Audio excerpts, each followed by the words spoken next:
Are you willing to stand for the purposes of God in this, your generation? Not only to believe in His promises, but to walk them out as His people did under the leadership of Joshua and Caleb in times gone by.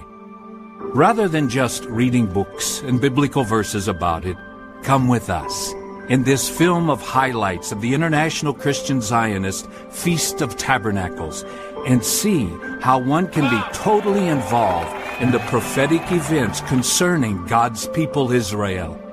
As you see and experience this outburst of love, comfort, and standing with God's people, it will encourage you to be with us and the people of Israel at the next Feast of Tabernacles.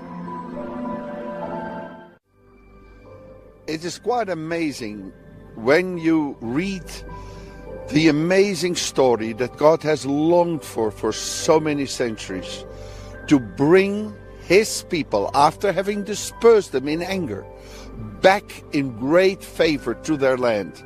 How God, for instance in Jeremiah, expresses Himself when He says, I will plant you at that time, bringing you back from the four corners of the earth, in your land, with all my heart and with all my soul.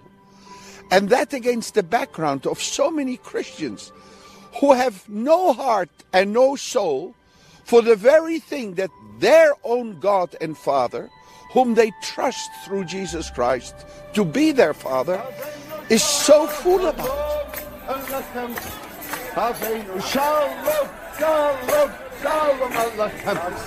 In case of another war, from that side, from the north, that God will protect Israel and especially its soldiers. Mitzafon tipatachet hara, from the north will break forth evil. It's the prophecy of Jeremiah. And so often they have been attacked from the north. So we are standing here not for nothing. And it's a wonderful place here to explain it, because you can see everything concerning the past of Jerusalem and also some of the important points, geographic points, that are important to Jerusalem's future, and with Jerusalem's future, the future of the world. Israel! Jerusalem! Jerusalem!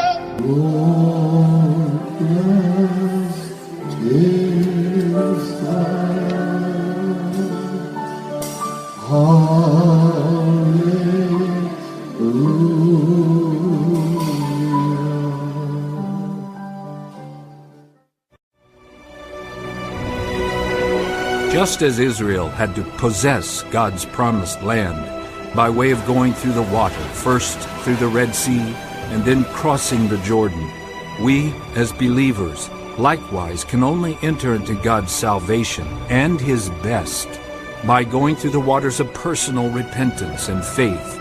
So there, at the Jordan, an opportunity was given for those who felt called to be baptized in the river at the beautiful site of Yardenit. People have lost their grandparents in the Auschwitz, lost their sons in the wars of Israel, or lost their parents in terrorist attacks. And what does the world do? Criticize, criticize, criticize. I says, when are we going to rise up as real brothers and say, Israel needs you to come with a bleeding heart and say, I'll do anything for you.